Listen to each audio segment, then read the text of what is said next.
reunions? I know the last one was a couple of years ago in Brisbane, and if so, do you answer them all? There's been a smattering. There was one in 2002, which was a gig with Ultrasonic, which had done a gig with Ultrasonic in the 90s at some point, and they wanted to put together that bill kind of thing.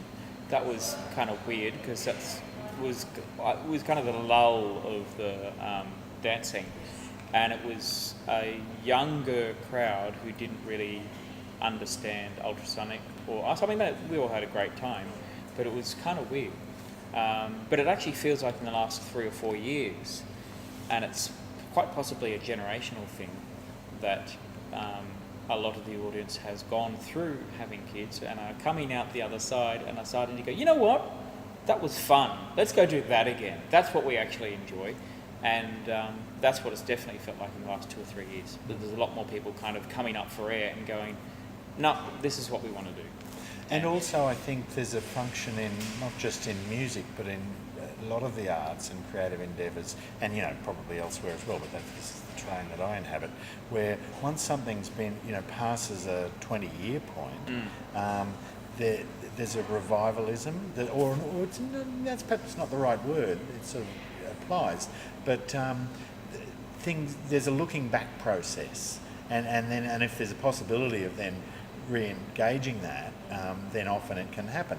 And what fascinates me is that the younger audience, how well informed they are about a lot of earlier music, in a way that, people like Noel and I obviously were always interested in a broad range of musical history and background to what we did, but the general populace perhaps wasn't quite so well informed, whereas now and again I think this is very much tied up with the internet and the whole way that information functions in the world, and information perhaps more, and knowledge subsequently.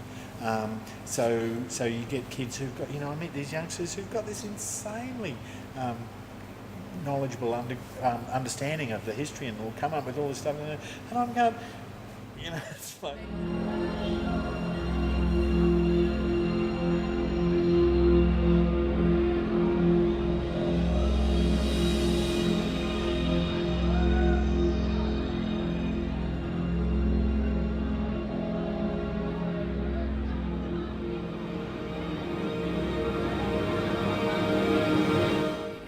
Sonic that you worked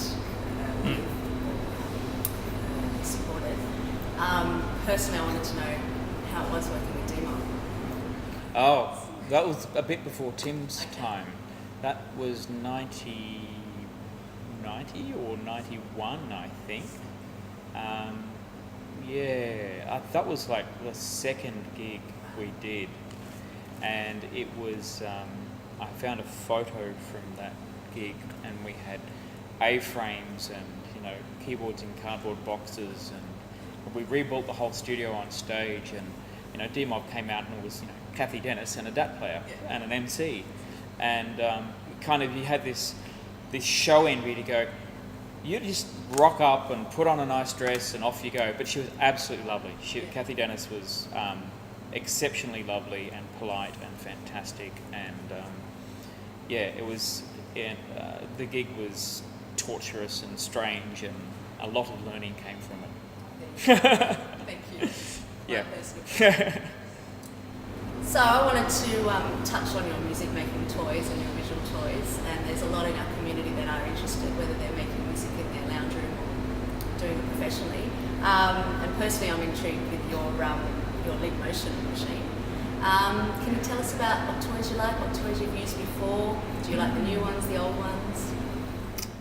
Well, they're all good and they're all rubbish at the same time. There's a lot more toys that are much, much cheaper now, which is great, which is fantastic. We were noting the magnitude of the shrinkage in our rigs, that we're able to pull off the same notional interaction, the same level of interaction that we had, which is an exercise we went through 2 years ago. Was how do we reconstruct this without necessarily using the same technology, because not all of it's necessarily working, but also retain all of those intentions.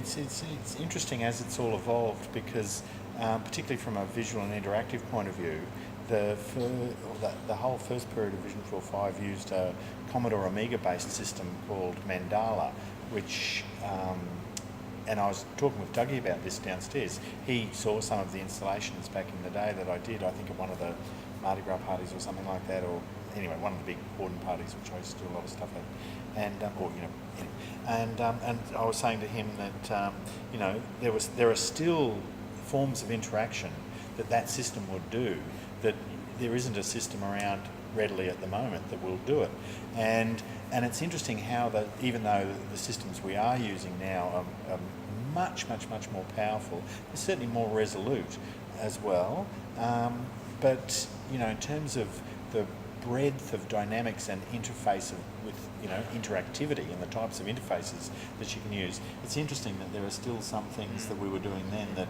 aren't, in terms of putting it out there on a stage, whereas other things have gotten very easy. But also what I was going to say is, and this is where the leap comes in, the unencumbered interface. And this is where Mandala used video cameras to derive complex control information, because it was an unencumbered interface and you didn't have to strap stuff on or move physical objects, which isn't to say that we don't both move physical objects, whether it's keyboards or knobs and faders and stuff, but that sort of gets a bit boring for an audience.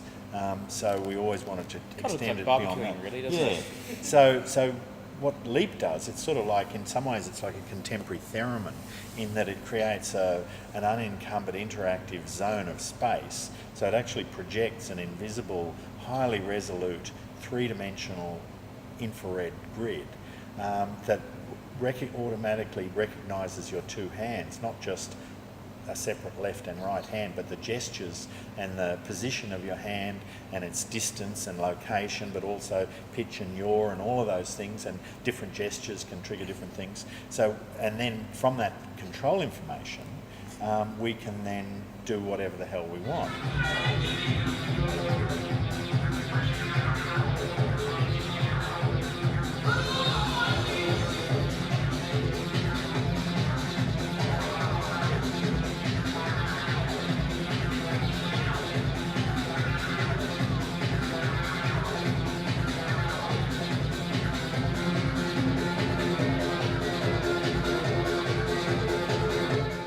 Very consciously did was using other sensors.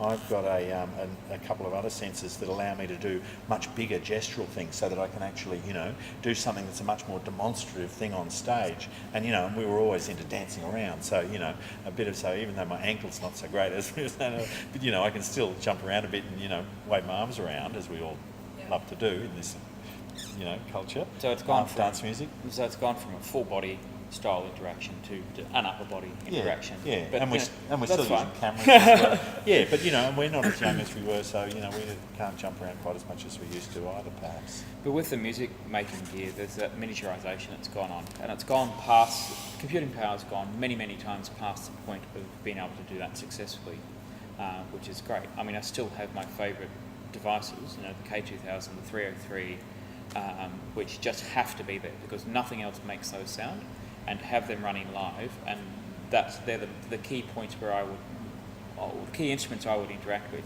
So I still do that, and I have to have them. I can't get rid of those. Whereas in my world, in the world of vision, it's much easier to get that 8-bit look, and Mandala was an 8-bit system. So it's much more easy for me to use, and I use a object-oriented programming environment called Isadora predominantly, that I then create instruments within, sonic, visual and interactive, all sort of mashed in together, which in the instance of Vision 4.5, Noel is sending control information to, so we're swapping, so it's a two-way control information path. But unlike you, I can sort of simulate the 8-bit look pretty well, actually. So I actually sort of, rather than going for that highly resolute look that the system is capable of doing, I very purposefully and stylistically to sort of, again, keep what we do historically contextualised.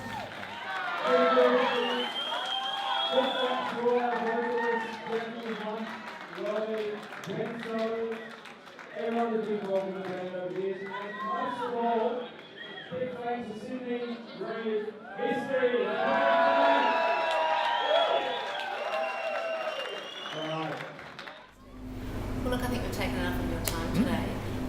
Again, you're absolute legends in our Australian scene, and hopefully it goes on and on and on for you.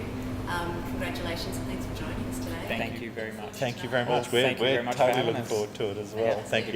great.